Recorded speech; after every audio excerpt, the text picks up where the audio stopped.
Si tu n'as pas bien travaillé, malheureusement, toi qui as connu ici dans le village climatisé, au paradis, tu risques de te retrouver derrière Gonzague, vers Anani. Tu as vu, toi-même, tu ne connais pas Anani, non? De toute façon, tu entends son nom, c'est quand tu seras loin de Jésus. Tu es au paradis, mais tu regardes de loin. Tu dis, qui est Jésus? C'est le gars qui est là-bas, tout mignon, avec longue barbe. On dit non, Gaou là. Ça, ce n'est pas Jésus, c'est Jean. Les deux, c'est récent. Mais tu es au paradis quand même. Faut réfléchir. Moi, je dis, je peux tout rater sur la terre, mais au paradis, si je n'ai jamais été ministre sur la terre, je dois être ministre là-bas. Moi, je serai au paradis, je serai ministre, président, PDG, député, maire, tout, sous-préfet, mélangé au paradis. Tu ne peux pas louper les bonnes choses ici. Arrivé au paradis encore, tu te débrouilles. Ceux qui sont courts, faites tout pour bien travailler pour le Seigneur. Parce que si vous êtes loin, c'est dangereux pour vous. Tu as tiré ton coup jusqu'à... Dieu merci que comme c'est au paradis, on ne tombe plus malade. Sinon, on allait te masser. Dis, Seigneur, aide-moi. Je vais travailler pour toi. Je vais travailler pour toi. Dans la fidélité. Dans la fidélité. Et la sincérité. Et la sincérité. Au nom de Jésus. Au nom de Jésus. Donc, pendant les 7 ans de souffrance sur la terre, il y a la fête au paradis. Si au paradis, vous les musiciens, vous n'êtes pas là-bas, il y a quoi? Parce que fête, il y a musique. Tu as joué musique sur la terre, il n'y en a pas là-bas. Tu as joué où? Tu as chanté sur la terre.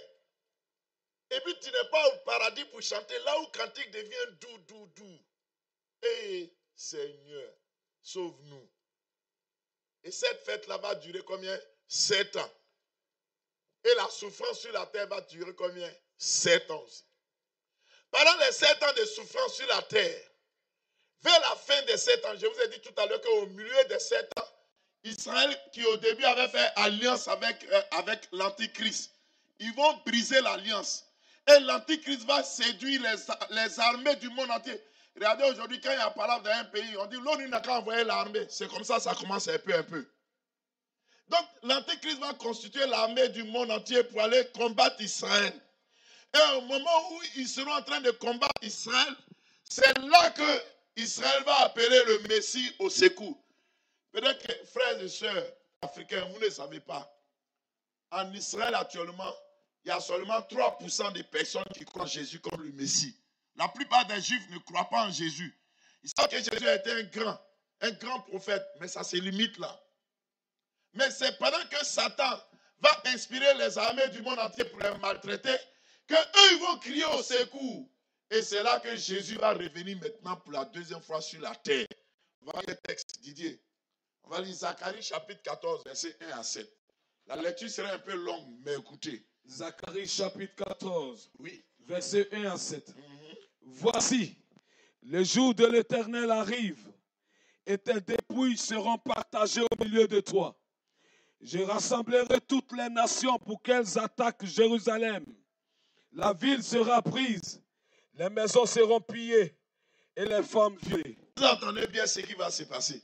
La première phase de la guerre d'Armageddon, les ennemis vont prendre les maisons à Jérusalem. Ils vont détruire tout. Même les pauvres femmes, ils vont les violer. La moitié de la ville ira en captivité. Il y a une partie que les armées ennemies vont prendre pour envoyer ailleurs, hors de leur territoire. Mais le reste du peuple ne sera pas exterminé de la ville. L'Éternel paraîtra et il combattra ces nations. On dit ici l'Éternel paraîtra. Pourquoi on dit l'Éternel et puis on ne dit pas Jésus? Parce qu'en ce moment-là, Jésus n'était pas encore venu sur la terre en tant que Jésus. Donc, dans l'Ancien Testament, les gens, Dieu, partout ils disent l'Éternel, l'Éternel. C'est ici quand on parle de l'Éternel, en fait, on parle de Jésus qui va venir. Oui. Comme il combat au jour de la bataille. Oui. Ses pieds se poseront en ce jour sur la montagne des Oliviers. On dit ses pieds vont se poser où? Sur la montagne des Oliviers. On dit ses pieds vont se poser où? Sur la montagne des Oliviers. Je vous demande, ses pieds vont se poser où? Sur la montagne des Oliviers. Ceux qui ont déjà lu la Bible, au moment où Jésus partait au ciel, c'est sur la même montagne qu'il est quitté et puis il est parti au ciel.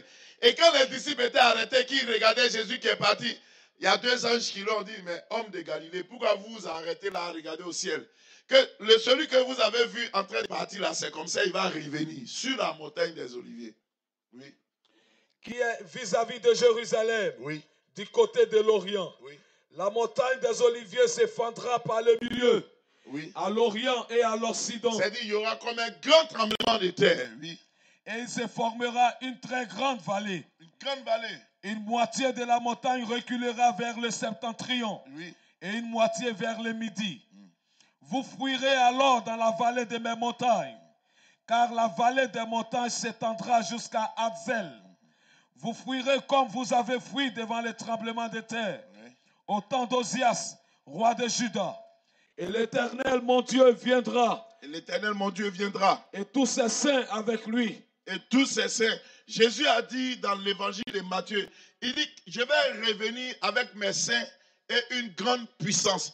Tantôt, il a dit aussi, je reviendrai avec mes saints anges. Oui, continue. En ce jour-là, il n'y aura point de lumière. Oui. Il y aura du froid et de la glace. Oui. Ce sera un jour unique, connu de l'Éternel. Connu de l'Éternel. Les gens ont demandé à Jésus, tu viens quand? Il dit, c'est Dieu seul qui le sait. Personne ne le sait. Oui.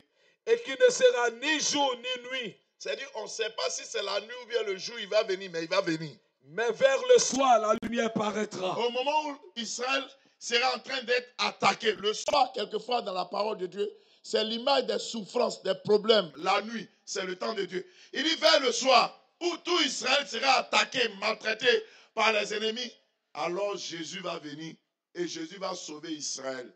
Et parce qu'il va sauver Israël, c'est là et seulement là qu'Israël va le reconnaître comme le Messie. Pour ceux qui ne savent pas, quand Jésus est venu, Israël n'a jamais accepté de reconnaître que Jésus est le sauveur de l'humanité.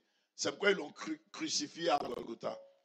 Mais je reprends les événements. Premier grand événement qui va venir, c'est l'enlèvement. Après l'enlèvement commence une période de 7 ans de souffrance qu'on appelle la grande tribulation. Pendant qu'il y a la souffrance sur la terre, il y a la fête au ciel. Ceux qui ont été enlevés, les morts et les vivants en Christ.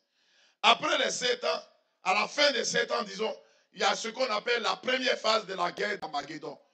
L'Antichrist, inspiré par Satan, va envoyer les armées du monde entier pour combattre Israël.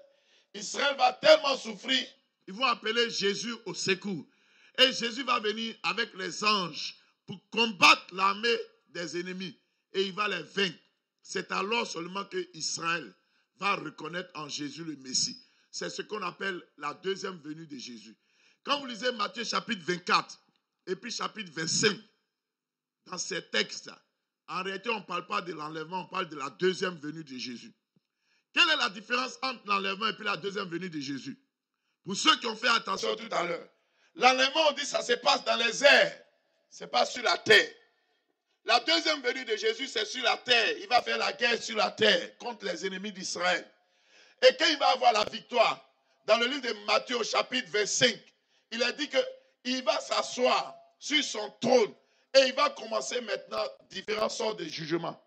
Un premier jugement par rapport à tout le peuple juif qu'il va trouver sur la terre. Ceux qui vont croire en lui, il va les mettre à sa droite. Ceux qui ne vont pas croire, il va les mettre à sa gauche.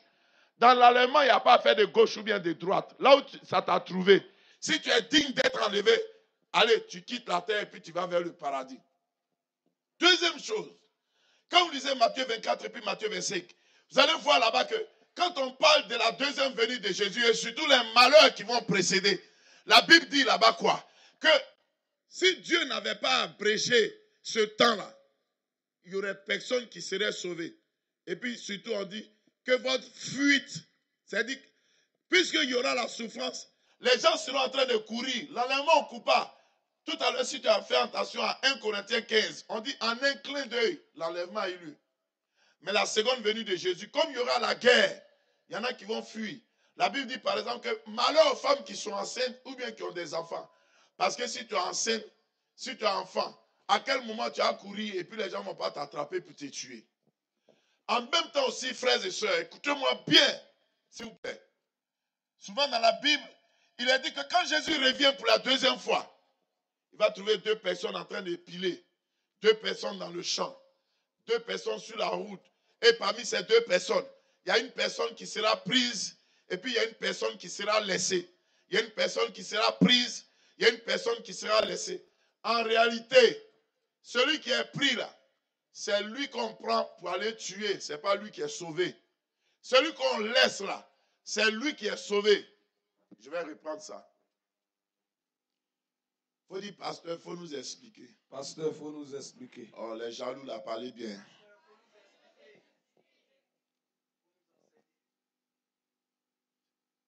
Faut dire, pasteur, il faut nous expliquer. Il ne faut pas laisser Satan va te donner un rêve ici. Il ne veut pas que tu sois enlevé. Il faut dire, pasteur, il faut nous expliquer. J'explique. Didier, lis Matthieu 24, verset 40 à 42. Écoutez bien ce qu'on dit là-bas. Matthieu chapitre 24, Oui, verset 40 à 42. oui, Alors, oui, de deux hommes qui seront dans un champ, oui, l'un sera pris et l'autre laissé. oui, De deux femmes qui moudront à la meule, oui, l'une sera prise et l'autre laissée. oui. Veillez donc, Car puisque vous êtes- vous ne savez pas quel jour votre Seigneur viendra. Oui, Sachez-le bien, si les maîtres de la maison savaient à quelle heure, à quelle veille de la nuit les voleurs doivent venir, ils veilleraient et ne laisseraient pas percer sa maison. amen. Amen. J'explique. J'ai dit le premier grand événement, c'est l'enlèvement. Le deuxième grand événement, c'est la grande tribulation. Le troisième grand événement, c'est la seconde venue de Jésus sur la terre. Quand on dit Jésus revient sur la terre, c'est là-bas qu'il va venir maintenant. Et quand il va venir, puisqu'il va combattre les armées ennemies d'Israël, tous ceux qui vont vaincre, ils vont les tuer. Maintenant, parmi ceux qui ne sont pas dans l'armée qu'il va trouver dans le monde entier, il va commencer d'abord par le peuple juif. Parmi les juifs, ceux qui ont cru en Jésus, eux là, on va les laisser sur la terre. Ceux qui n'ont pas cru, l'armée de Jésus va les prendre pour aller les tuer. Parmi les non-juifs maintenant, ceux qui ont cru, il va les laisser sur la terre. Ceux aussi qui n'ont pas cru, l'armée de Jésus va les prendre pour aller les tuer. Et souvent dans la Bible, on dit de deux femmes, il y a une qui est prise, l'autre est laissée. En réalité, celui qu'on prend là, on le prend pour aller le tuer. Ce n'est pas lui qui est sauvé.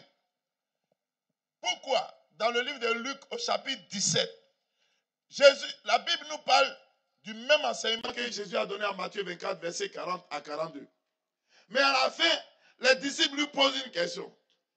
Il dit, mais tu dis, il y a un qu'on prend, il y a un qu'on laisse, il y a un qu'on prend. Il dit, où est-ce que ça sera, Seigneur? Jésus dit, où seront les cadavres? C'est là-bas que seront les vautours. C'est-à-dire quoi? Comme Jésus est venu pour régner cette fois-ci sur la terre, ceux qui ne doivent pas vivre avec lui, ceux qui n'ont pas mis leur confiance en lui, les anges les prennent, ou bien l'armée de Jésus les prend et il s'en va les tuer. La Bible dit, l'histoire révèle qu'actuellement en Israël, il y a des vautours qui sont au niveau de l'aéroport de Tel Aviv. Ils ne font pas du mal à quelqu'un, mais ils se multiplient seulement. Certainement que c'est ce genre de vautours-là qui attendent que les gens soient tués. Écoutez-moi bien. Les gens qui sont pris, pourquoi on les tue? Parce que quand Jésus vient pour régner sur la terre, va commencer un autre événement qu'on appelle le millénium. Dis avec moi le millénium. Le millénium. Le millénium, c'est un temps de 1000 ans où il y aura la paix, la prospérité, la sécurité. Et pour que quelqu'un entre dans le millénium, il faut qu'il mette sa confiance en Jésus. Mais celui qui n'a pas obéi à Jésus, qui n'a pas marché avec Jésus, puisqu'il ne doit pas rentrer dans le millénium, l'armée de Jésus le prend pour aller le tuer. Dans le millénium, avant de commencer ce temps de paix et de sécurité, la Bible dit que Satan sera lié. Je vous précise que dans la Bible, quand on dit l'expression liée par rapport aux esprits, c'est-à-dire qu'il sera empêché de travailler.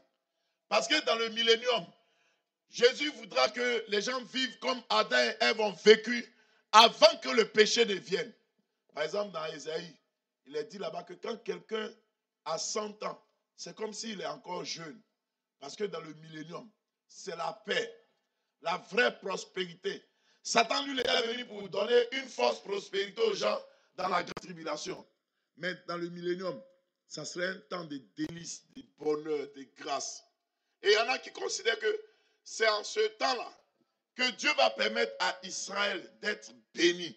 Et Jérusalem va devenir la capitale du monde entier. Quand vous lisez le livre de Zacharie, on dit Jérusalem sera la ville la haut élevée du monde. C'est pour exprimer simplement l'idée de capitale du monde entier. Et Jésus sera pour cette fois-ci